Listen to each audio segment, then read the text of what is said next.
Doctor Tariq فضل چودھری پاکستان مسلم league نواز کے امیدوار NF47 اسلام آباد سے۔ ڈاکٹر صاحب بہت شکریہ، آپ ہمارے ساتھ گفتگو میں شامل ہو رہے ہیں۔ حلقے میں بڑی زبردست قسم کی کیمپین جاری ہے آپ کی، کیا دیکھتے ہیں؟ بسم اللہ الرحمن الرحیم۔ سب سے پہلے میں ندیم ملک صاحب آپ کا اور آپ کی پوری ٹیم کا سما سے آپ تشریف لائے ہمارے سیکریٹریٹ ہماری الیکشن کیمپین کی کوریج کے سلسلے میں۔ الحمدللہ NF47 اسلام آباد میں ہماری جو کیمپین ہے وہ پورے جوش و خروش سے جاری ہے۔ مختلف جگہ پہ ہمارے اجتماعات ہو رہے ہیں۔ میری کوشش یہ ہے کہ 1 to 1 میکسیمم لوگوں سے ملا جائے، اور ہمارا اسلام آباد کا سٹی ایریا جس میں ہمارے میجر سیکٹرز جو ہیں وہ لائک F6 ہے، G6 ہے، G7 ہے، F7 ہے، G8 ہے، I8 ہے، I9 ہے، یہ شامل ہیں۔ اور اس کے بعد اسلام آباد کا ہمارا رورل ایریا جو ہے 12 سے شروع ہوتا ہے، سینری ڈیم ساری، اس کی گرد و نواح کے تمام دیہات، اور اس کے بعد لیترار روڈ جو چرا اور تمیر سے شروع ہوتی ہے اور یہاں پہ علی پور تک آتی ہے۔ بڑا حلقہ ہے آپ کا؟ بڑا حلقہ ہے، سواں وغیرہ کا ایریا، سوہان وغیرہ کا، یہ سارا اس میں شامل ہے۔ تو اپنی لحاظ سے ایک بڑا منفرد حلقہ ہے پاکستان کا، جس میں دیہی علاقہ بھی ہے اور اسلام آباد کا سب سے ڈیولپڈ علاقہ بھی ہے۔ اور جو میں لوگوں میں رسپانس دیکھ رہا ہوں PMLN کے حوالے سے، شیئر کے حوالے سے، وہ انپریسیڈنٹڈ ہے۔ ماشاءاللہ لوگ جو ہیں ہماری کیمپین میں بھرپور رسپانس بھی کر رہے ہیں، اور ہمارے اس پیغام کو جو ہم لوگوں کو دے رہے ہیں، اور وہ پیغام بڑا سادہ پیغام میں تو لوگوں کو دے رہا ہوں۔ جو پاکستان میں جمہوریت کا سفر ہے نا، وہ فیض آباد سے شروع ہوتا ہے، آپ پارا سے ہوتے ہوئے پارلیمان تک جا کے ختم ہو جاتا ہے، تو آپ وہ سارا علاقہ آپ کے حلقے میں شامل ہے۔ یہ میری خوش قسمتی ہے کہ پاکستان کے آپ یہ کہیں کہ بہترین ادارے جو پارلیمنٹ سے شروع ہوتے ہیں، سپریم کورٹ ہے، صدر ہاؤس ہے، پرائم منسٹر ہاؤس ہے، راستہ لیکن آپ پارا سے جاتا ہے۔ میرا 2002 سے میرے حلقے میں ہے، اور میں 2008 سے بھی جیتا ہوں۔ اپارا اس وقت بھی ہمارے ساتھ تھا، اور وہاں پہ ہمارے بہت خوبصورت پروگرام بھی ہوئے ہیں۔ اپارا آج بھی آپ کے ساتھ ہے؟ وہ لوگ بھی بڑے اچھے ہیں اور ہمارے ساتھ بھی ہیں، ہمیں بالکل سپورٹ کرتے ہیں، اور ووٹر ہمارے بڑے تگڑے ہیں وہاں پہ۔ یہ تو خوش آئند ہے نا جی، خوش قسمتی کی نشانی ہے۔ اگر آپ پارا ساتھ ہو تو پھر اقتدار تک پہنچنے کا راستہ آسان ہو جاتا ہے، رکاوٹیں دور ہو جاتی ہیں۔ نہیں دیکھیں، اپارا ساتھ ہونے کے ساتھ ساتھ عوام کا ساتھ ہونا بھی ضروری ہے، کیونکہ میرے حلقے میں 4,25,000 ووٹر ہیں، اور ظاہر ہے وہ جب شیر کے نشان پہ ٹھپا لگائیں گے 8 فروری کو، تو تبھی آپ جیت سکتے ہیں۔ آپ کی کیمپین زبردست جاری ہے، بڑے صبح سے بھی آپ ایگریسولی گھوم رہے ہیں، میں آپ کو ڈھونڈتے ہوئے بھی کافی جدوجہد کرنی پڑی ہے کہ کس جگہ پہ آپ کو روک سکے۔ آپ سوچتے ہیں کہ مقابلے میں PTI کے جو لوگ ہیں ان کو موقع ملے گا، یا وہ بندے غائب ہو جائیں گے، اٹھا لیے جائیں گے؟ ملک صاحب، میں تو کبھی بھی یہ نہیں چاہتا۔ اس سے پہلے بھی میں نے جو الیکشن لڑے ہیں، اور 2 دفعہ میں الحمدللہ اسلام آباد سے جیتا ہوں، یہی میرا حلقہ بھی تھا۔ بعد میں 200 میں تقسیم ہوا، کچھ ایریا اس کا جو ہے وہ ارباد سے اعلیٰ سائڈ والا اتر گیا، لیکن بڑا ہم نے صحت مند مقابلہ اس سے پہلے بھی کیا ہے، ابھی بھی بڑا ہم ایک صحت مند مقابلہ کر رہے ہیں۔ اور ابھی میرے جو مد مقابلے ہیں PTI کے کینڈیڈیٹ شعیب شاہین صاحب، انہوں نے یہ شکایت کی کہ جو SHO ہے تھانہ بنی گالہ کا، وہ میرے ووٹرز کو ہراساں کر رہے ہیں، انہیں فون کر رہے ہیں، اور میں نے ان کی شکایت کی IG اسلام آباد سے، اور IG اسلام آباد نے ان کا ٹرانسفر کر دیا۔ تو میں نے ان سے یہ کہا، میں نے کہا اس کا مطلب تو یہ ہے کہ اگر PTI کے آپ امیدوار ہیں اور آپ کے کہنے پہ IG نے SHO کو ٹرانسفر کیا ہے، تو مطلب اسلام آباد انتظامیہ نیوٹرل ہے اور وہ آپ کی شکایت پہ بھی ایکشن لے رہی ہے۔ تو یہ ان کی زبانی ہے، آپ اس سے اندازہ لگا لیں کہ کتنا کوئی کس کو ہراساں کر رہا ہے۔ ویسے یہ میں نے ان سے کہا ہے کہ اس طرح کی بیانات اگر آپ TV پہ دیں گے کہ PTI کے ووٹرز اگر PTI کو ووٹ دیں گے تو انہیں اٹھا لیا جائے گا، میں نے کہا آپ اپنے ووٹرز کو خود ہراساں کر رہے ہیں۔ یہ مشورہ میں نے دیا انہیں۔ ڈاکٹر طارق فضل چودھری زندہ باد، وزیر اعظم نواز شریف، وزیر اعظم نواز شریف، دیکھو دیکھو کون آیا، شیر آیا، شیر آیا۔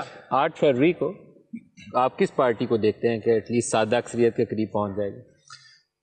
ملک صاحب، میں تو دیکھ یہی رہا ہوں کہ ملک میں اس وقت جو مسائل ہیں، اگر ان کو دیکھا جائے اور پاکستان میں جو پولیٹیکل لیڈرشپ موجود ہے ان کے سابقہ ادوار کے کارنامے دیکھے جائیں، ملک اور قوم کے لیے خدمت دیکھی جائے، ان کی ٹیم کو اگر دیکھا جائے کہ کس لیڈرشپ کے پاس ایک بہترین ٹیم موجود ہے، اور میں تو لمبی چوڑی بات نہیں کروں گا، نواز شریف کے صرف 2013 سے 17 تک کا دور دیکھا جائے تو برملا میں یہ بات کہوں گا کہ صرف میاں نواز شریف صاحب ایک ایسے لیڈر ہیں جو اس وقت ملک جس بحرانی کیفیت سے دوچار ہے، انہیں اس بحرانی کیفیت سے ملک کو نکال سکتے ہیں، اور ہماری پاس ٹیم بھی ایسی تجربہ کار ہے جو انشاءاللہ ان چیلنجز کا مقابلہ کر سکتی ہے۔ اگر نون لیگ کو عددی برتری حاصل ہوئی 8 کو، تو کیا نون لیگ کی طرف سے وزارت عظمیٰ کے امیدوار نواز شریف ہوں گے؟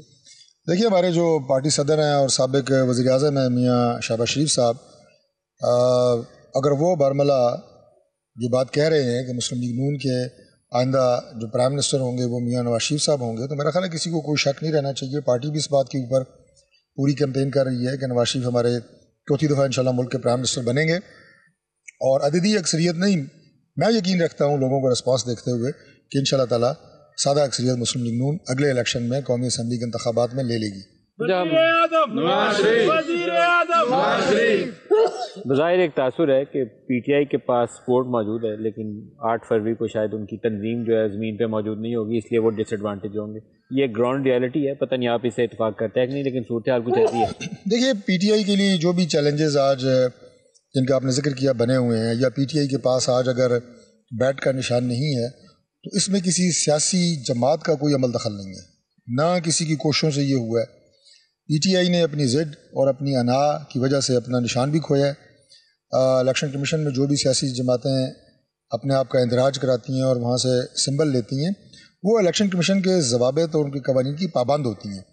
آپ انہیں بالائے طاق رکھ کے آپ اپنی رکنیت اور اپنی اسٹیشن قائم نہیں رکھ سکتے۔ پی ٹی آئی نے یہ غلطی کی ہے، اور دوسرا اگر گراؤنڈ پہ ان کی تنظیمیں یا ان کے لوگوں کے خلاف مقدمات ہیں تو اس کے پیچھے 9 مئی کے جو سنگین واقعات ہیں وہ پاکستان کی تاریخ کے، میں سمجھتا ہوں کہ اپنی نوعیت کے پہلے انپریسیڈنٹڈ اور خطرناک ترین صورتحال جو پیدا ہوئی تھی اس کے نتیجے میں ہے۔ مقدمات کا سامنا تو ہم نے بھی کیا ہے، ظاہر ہے پی ٹی آئی کے دور میں ہمارا کون سا لیڈر تھا جس کے خلاف مقدمات نہیں بنے، لیکن یہ آپ دیکھیں، اس کو آپ اپریشیٹ کریں۔ آپ کو اس ایکسپیرینس سے گزرتے ہوئے پی ٹی آئی کے لیے آواز اٹھانی چاہیے تھی کہ جو کچھ ہمارے ساتھ زیادتی کی گئی ہے کسی اور جماعت برملا کا، میں تو آپ کے پروگراموں میں کئی دفعہ یہ بات کہی ہے کہ ہم کبھی بھی سپورٹ نہیں کرتے اس بات کو کہ لیول پلینگ فیلڈ نہ ہو یا پی ٹی آئی کے خلاف بیجا مقدمات بنائے جائیں، ان کے ورکرز کو بیجا تنگ کیا جائے، تو ہر جگہ ہم نے آواز اٹھائی ہے۔ لیکن آپ ایک بات پہ تو اپریشیٹ کریں کہ پی ٹی آئی کے دور میں عمران خان وزیر اعظم تھے تو ہمارے رانا ثناء اللہ صاحب کی گاڑی میں زبردستی ہیروئن رکھ کے ان پہ مقدمہ بنایا گیا۔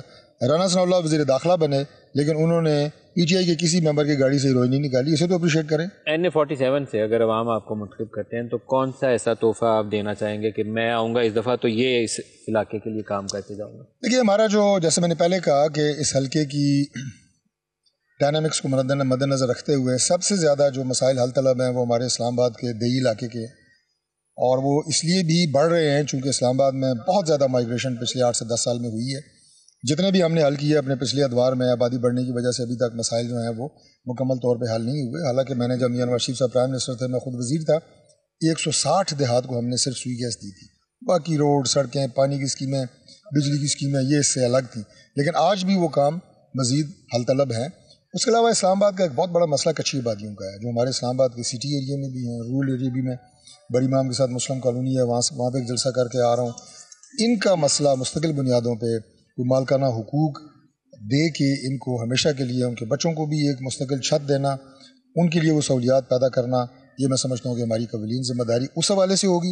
اور رورل ایریا میں تعلیم کے، صحت کے مسائل، اور جو میں نے آپ کو انفراسٹرکچر ڈیولپمنٹ اور خاص طور پہ سینیٹیشن، سالڈ ویسٹ مینجمنٹ، یہ سارے مسائل ہماری پرائورٹی ہے۔ پچھلے دور میں ہم نے 3 بڑے ہاسپٹل منظور کرائے تھے، ان کا سنگ بنیاد رکھیں گے انشاءاللہ، کیونکہ ہمارے اسلام آباد کے ہاسپٹلس پہ لوڈ بہت زیادہ ہے پیشنٹ کا، تو پمس کی نوعیت کے 1-2 اسپتال ہمارے رورل ایریا میں ضرور بننے چاہیے۔ کالجز کی اپ گریڈیشن، ایجوکیشن انسٹیٹیوشنس کو بہتر بنانا، یہ انشاءاللہ تعالیٰ ہماری پرائورٹیز میں۔ بیسٹ آف لک ڈاکٹر صاحب، thank you very much, best of luck, بہت شکریہ، بہت شکریہ۔